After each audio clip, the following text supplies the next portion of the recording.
Right பிடிச்சிருக்கு மனசுல அதாங்க எங்களுக்கு வேற ஒண்ணு வேண்டாம். முட்டாள்தனம் பண்ணி உணர்ச்சிவசப்பட்டு தயவு பண்ணி உனக்கு எடுத்துக்காங்க. ஒண்ணு இன்னொன்னு சொல்றேன், நமக்குள்ள இருக்கட்டும். கலைஞருக்கு பிறகு கட்சி அவர்கிட்ட போகும், ஆனா ஏன் பிடி விட்டு போகாது. போதுமா? காலத்துக்கு வெயிட் பண்ணுவேன். ஒரு 6 மாசமோ 1 வருஷமோ விண்டு சேஞ்ச் ஆகும். நினைச்சு பாருங்க, நான் வெளியே வந்து பிற்பாடு கண்டிப்பா கேளுங்க. வெளியே வந்து நான் ஹீரோ. என் புக் ஒண்ணு வருது வெளியில, இங்கிலீஷ்லயும் வருது தமிழ்லயும் வருது.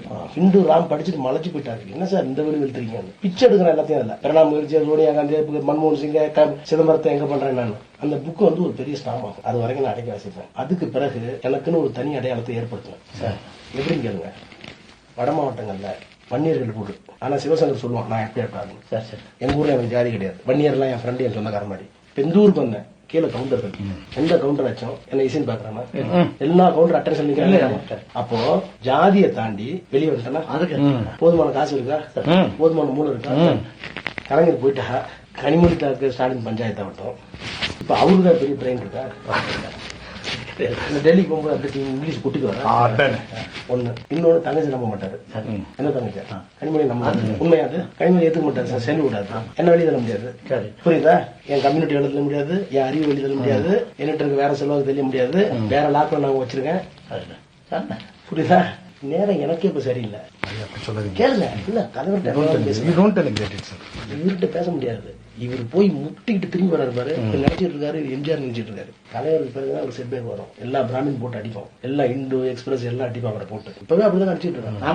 இவர் நினைக்கிறார் நம்ம எம்ஜிஆர் மாதிரி ஜெயிச்சிடலாம். அப்படி இல்ல, கிரவுண்ட் அப்படி இல்ல. இப்போ வந்து ரைட் அப்பாவே அவரே கைதி மாதிரி இருக்காரு தலைவர். இவர் டேக் அவுட் பண்ணிட்டாரு. இப்ப போய் முட்டி மோதினீங்கன்னா வேற மாதிரி அது போகும். பிளீஸ் ஓவர் நைட் கன்வின்ஸ் பண்ணுங்க, எனக்காக கன்வின்ஸ் பண்ணுங்க.